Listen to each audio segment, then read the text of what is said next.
En el fondo, analizando a fondo lo que entendemos por realidad, todo se reduce a un conjunto de sensaciones. Hume dice en realidad, hablar de real o irreal, en realidad la forma de distinguir la realidad de la ficción es simplemente por estados del alma. La impresión, en realidad, es un estado del alma con más fuerza y más vivacidad.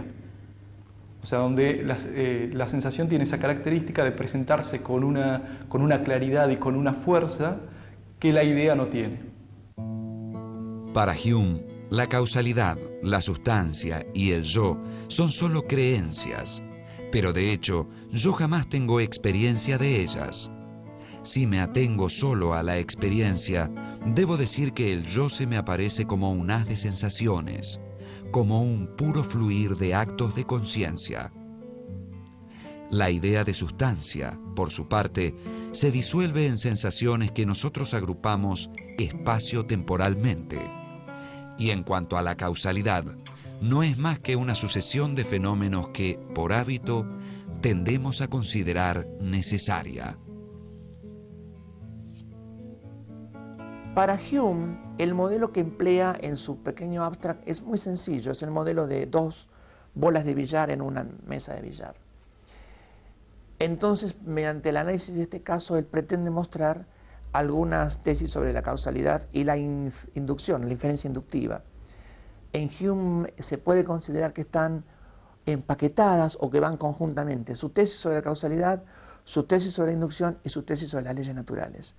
Y conectada con su tesis de las leyes naturales, su rechazo a los milagros. Estas cuatro nociones son como solidarias en la filosofía humeana. El problema de la causalidad está ligado al problema de la inducción en Hume.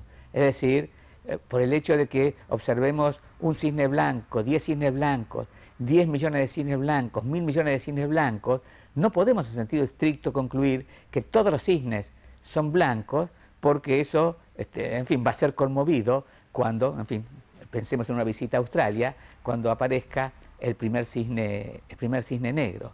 O sea que el problema de la inducción, que es un método muy aceptable, pero sin embargo tiene un gravísimo problema con respecto a su fundamentación o justificación.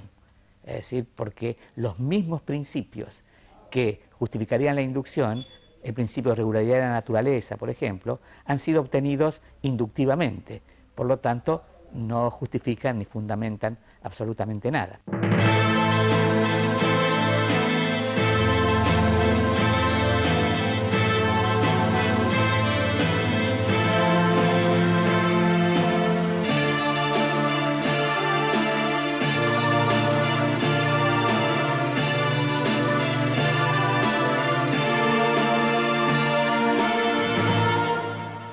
David Hume.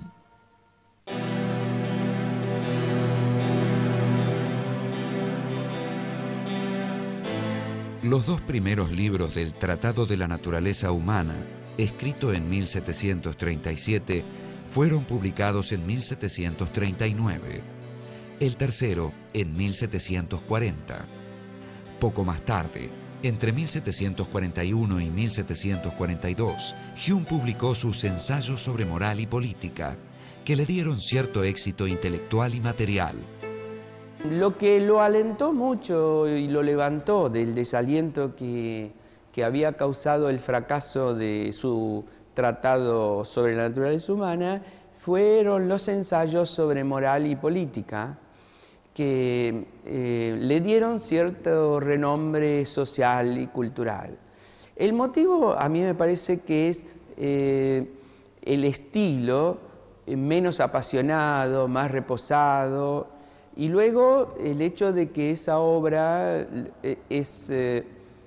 no tiene la estructura de un tratado, que es mucho más pesado para leer, y además tocó temas que interesaban al gran público, por ejemplo, temas de economía, temas sobre el enriquecimiento de las naciones, opiniones sobre el trato social, sobre las relaciones políticas. Entonces agradó mucho eso y comenzó el periodo próspero, digamos, que le permitió con el tiempo a Hume tener una vida bastante holgada, incluso económicamente, como él confiesa en su autobiografía. El moderado éxito de sus ensayos sugirió a Hume la idea de reescribir su tratado. La reelaboración de la primera parte sería publicada recién en 1748 y luego nuevamente en 1751 bajo el título Investigación sobre el entendimiento humano. En ese mismo año publicaría la refundición de la última parte del tratado bajo el título Investigación sobre los principios de la moral.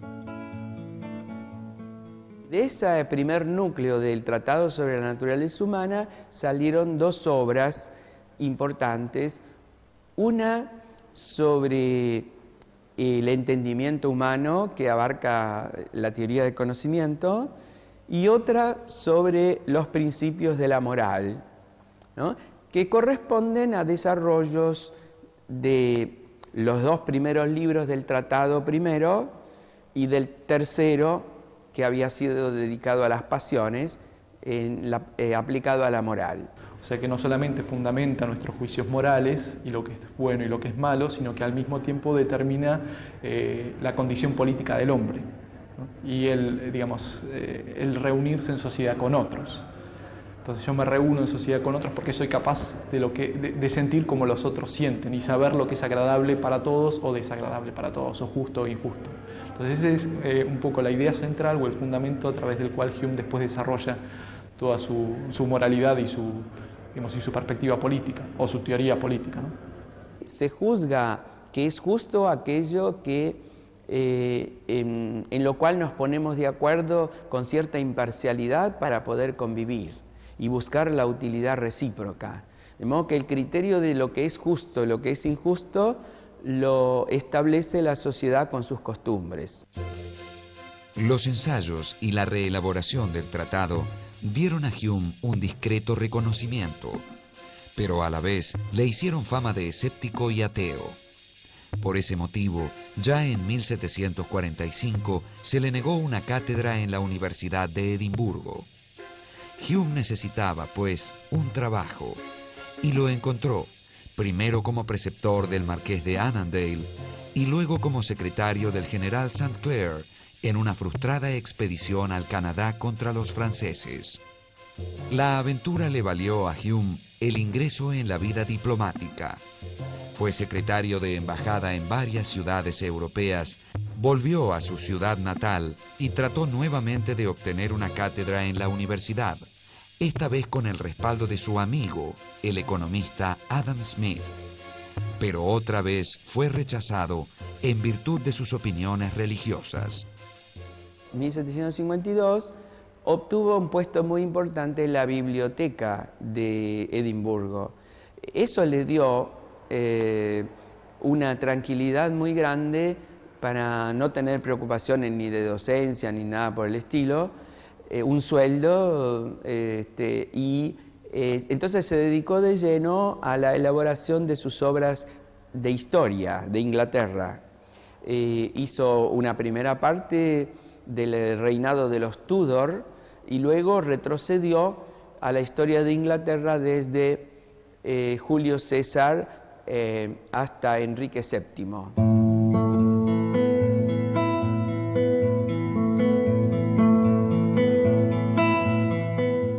Las obras históricas de Hume